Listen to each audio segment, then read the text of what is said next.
1941 жылдың 16 қарашасында командир бұйрығы бойынша Мәлік Ғабдуллин 13-ші автоматшылары мен Ширяева деревнясы мен Дубосеково разъезінің ортасында орналасты.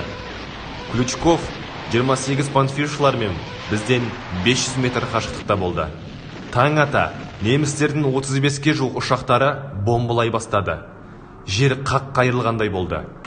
Бір кезде трактор гүрілдері естілді. Ең бірінші біздің позицияға 4 немістің танкісі келе жатты. Пулемет пен автоматтардан жауған оқ бас көтертпеді. Тәуекелге басып, гранатамен танкіге қарсы жорғалай жөнелдім.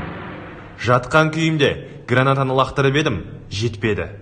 Шынжыр табанының даусы күшейгенін қадағалап, жақындады деген кезде екінші гранатам нысанаға дәл тиді.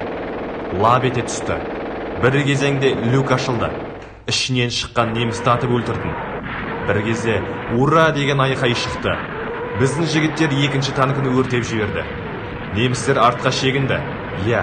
Осы позицияны біз 13 автоматшы ғана қорғадық. Бір кезде неміс артиллериясы бомбаның астына ала бастады. Бас көтеруге шама жоқ. Сол мезетте немістердің 20-ға жуық танкілері политрук Клочковтың 28 панфиловшыларға лап берді. Ол жақта қырғынның көкесі болды.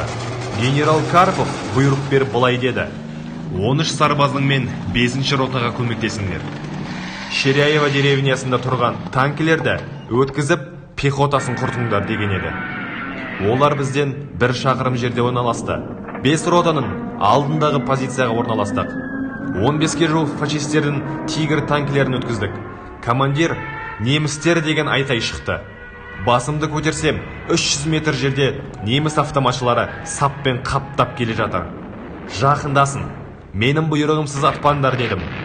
Жақын қашықтыққа келгенде огонь деп едім. Сол-ақ екен.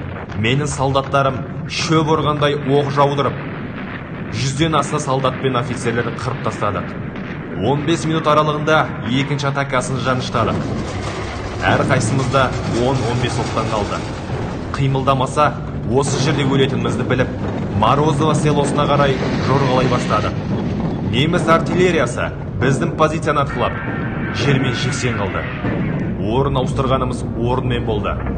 Морозовоны айналып барып, неміс минометчиктерінің ту сыртынан шығып, сол жерде біразын жайратып, кейін шегіндік.